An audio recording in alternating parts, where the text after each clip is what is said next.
What's happening with the Oratrice? I believe it is preparing to carry out the death sentence.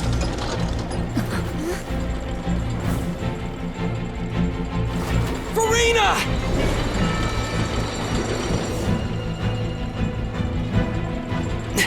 No, I still need answers.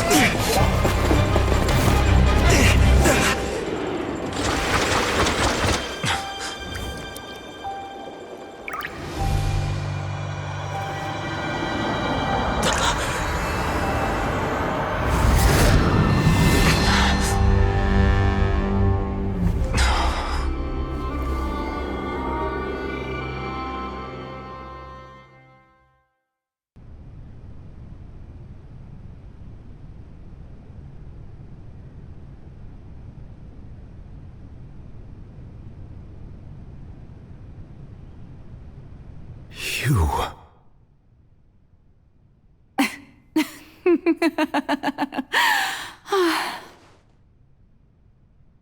Sorry. That shocked expression on your face is just too amusing. I couldn't help myself. You are not Furina. Who are you? The sweet sound of bewilderment. Marvelous. A sure sign that my attempt to deceive everyone was a resounding success. But to answer your question, I am Focalors. You know, the god. Focalors? Why did you deceive us? Oh, that wasn't my goal, of course. Goodness, no. But I had to fool everyone else too, if I was to stand any chance of deceiving the heavenly principles. Deceiving the heavenly principles? It's all because of that pernicious prophecy. Dreadful, wasn't it? Everyone doomed to dissolve. Fontaine condemned to be flooded. One was not amused. In fact, one was positively bemused when that problem was thrust upon me by my dearest predecessor. That's the former Hydro Archon Egeria, for the uninitiated. It hardly gets more disastrous than a preordained national catastrophe, now does it? She knew full well that the prophecy would surely come to pass. And as one of the seven, she also knew full well that one defies the heavenly principles at one's peril. So yes, as you have no doubt surmised, it was a rather impossible situation that I found myself in. I spent a terribly long time mulling it over, alone on the ocean floor. And I was almost growing barnacles by the time I finally realized there was only one possible solution to this confounding conundrum. I had to outwit the heavenly principles, allow the prophecy to be fulfilled, ostensibly at least, while saving everyone at the same time. I'm a genius, I know. I can only assume that's why Egeria chose me as her successor. Although, looking back now, it was hardly the inheritance one dreams of. Between the task of saving the nation, the quotidian duties of the Hydro Archon, and not to mention the original sin of creating a new race of humans, I dare say she left me quite a colossal mess to clean up. But one can only play the hand one is dealt. I did not choose this, any more than I chose to be one of her Oceanid familiars. So you were also once one of the Oceanids, transformed into a human by Egeria's hand. Yes, I was. I always dreamed of becoming human. And I still do, even now. In my eyes, to be human is to be part of the greatest opera ever known. After becoming a god, I separated my divinity from my body and spirit, leaving behind only a self that was as naive and bewildered as my past self on her first day as a human being.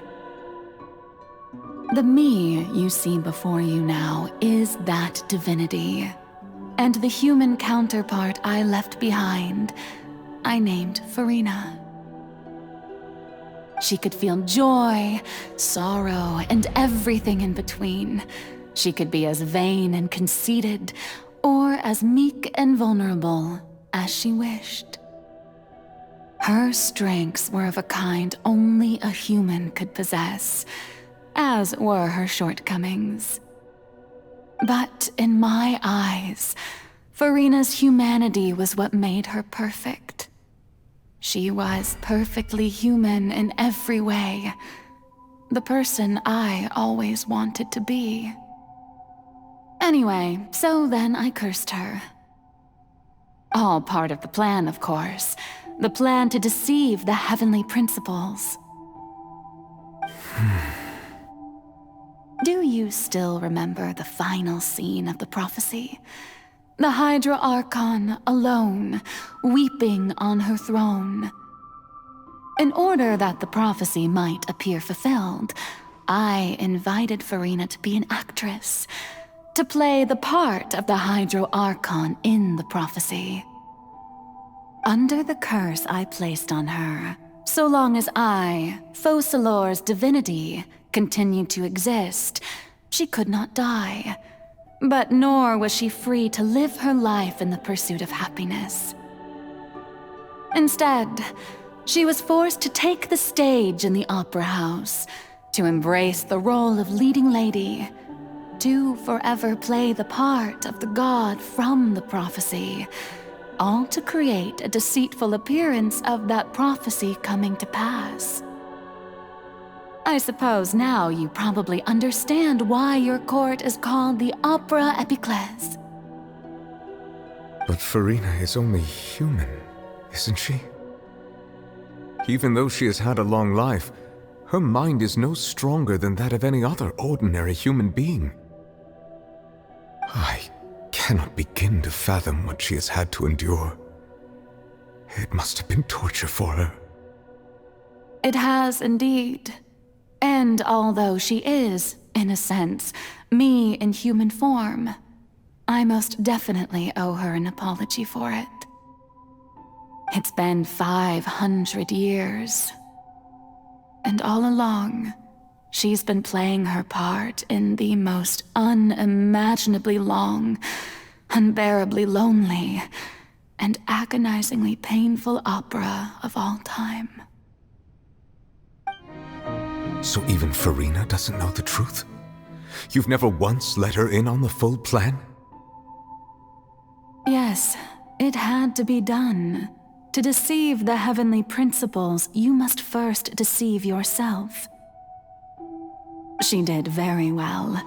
If she had let her resolve falter even once in these 5 centuries, Fontaine would have been doomed to the most tragic fate. It seems that trusting humanity was the right decision after all.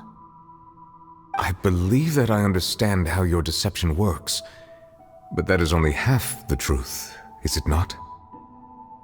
How would you build on this foundation to save the people of Fontaine? That is the most important thing. Ah, good. Of course, the Iudex of Fontaine has pinpointed the crux of the issue. I'm sure you've long sensed that the Oratrice is no simple machine, yes? I've always suspected that it had its own consciousness, and Lenny did mention that he heard a human voice within the core chamber. It now seems that that person was you, hidden within the machine all along. Am I right? And then I became one with the Oratrice, taking Fontaine's gnosis with me. Yes, it would seem so, wouldn't it? Alas, your understanding of this device still lacks sufficient depth. In truth, it is no enactor of justice. It is, in fact, a device created to kill the god of justice. beg your pardon? Oh, you have it. And to be more precise, not only will the Oratrice take down the god of justice, it will also take down the divine throne upon which she has been placed. I mean, did you think I would be the sort to enjoy peaceful repose while Furina suffered? My work over these last 500 years has been to constantly accumulate indemnitium within the Oratrice. But really, some have already discovered that only a small fraction of the energy generated by the device was ever used to provide power to Fontaine. The vast majority had to be, accumulated to enact this death sentence. It was all a part of your plan then? Both the trial and the sentence? Indeed.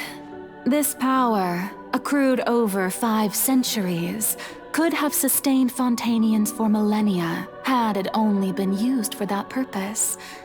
Almost all of it has now been stored within the Oratrice. But only power of this magnitude could hope to destroy the Hydro Archon's divine throne, shaking the rules established by Celestia and breaking through the institution that is the Seven. So the Oratrice's call for death was for neither Furina nor Focalors, but for the Hydro Archon. The destruction of that divine throne. If I do not misunderstand your intent, you must be... returning what's rightfully yours to you, of course. In other words, this was all done to return the authority of the Hydro Archon to the Hydro Dragon of this planet. But...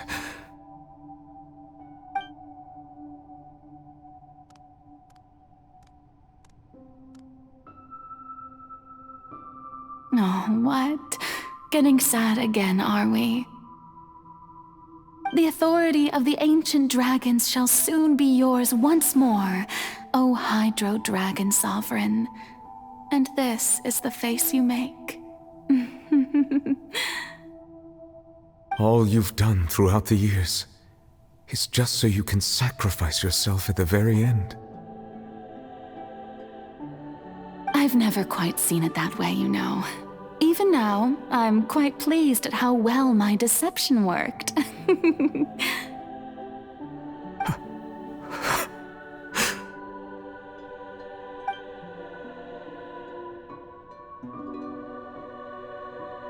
Hydro Dragon, don't cry.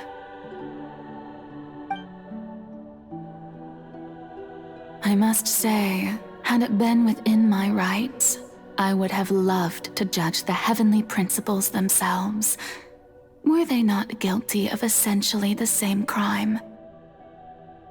Egeria stole the power of the primordial sea, and the heavenly principles stole the power you ancient dragons possessed.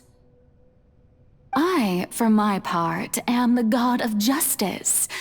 And is it not just that your original powers should be returned to you?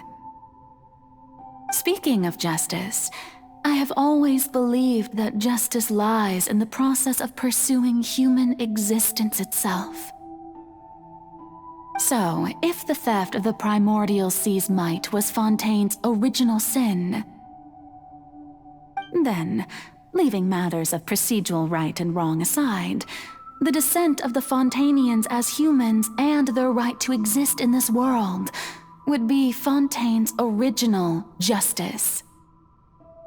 In other words, existence was Egeria's justice, and to me, justice is the continuation of that existence. Defying the prophecy and ensuring that Fontaine's people shall live on, that should be the justice enthroned over all others. At this point, we, whether it be myself or all other Fontainians, have shouldered the burden of this sin for far too long. Iudex Neuvillette, the highest judge in our land, when you regain your full power as an elemental sovereign, what verdict shall you pass upon us? So when I was invited to the court of Fontaine to serve as Iudex, I see now that that was your idea too. At last, I now understand the true purpose behind this position. In the beginning, I was uninterested in human existence. But these 5 centuries of living alongside them have gradually brought about mutual understanding between us. And I have even attempted to feel as they feel. You are a devious one, Focalors. Things being as they are, surely you know that I could never declare them to be guilty.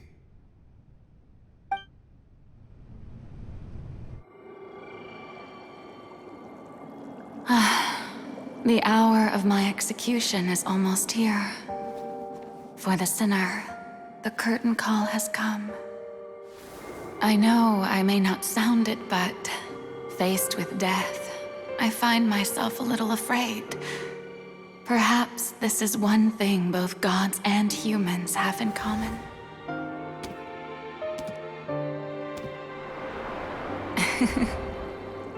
Farewell, Neuvillette. I hope you've enjoyed the part you played these 500 years.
Iudex Neuvillette, hereby declare,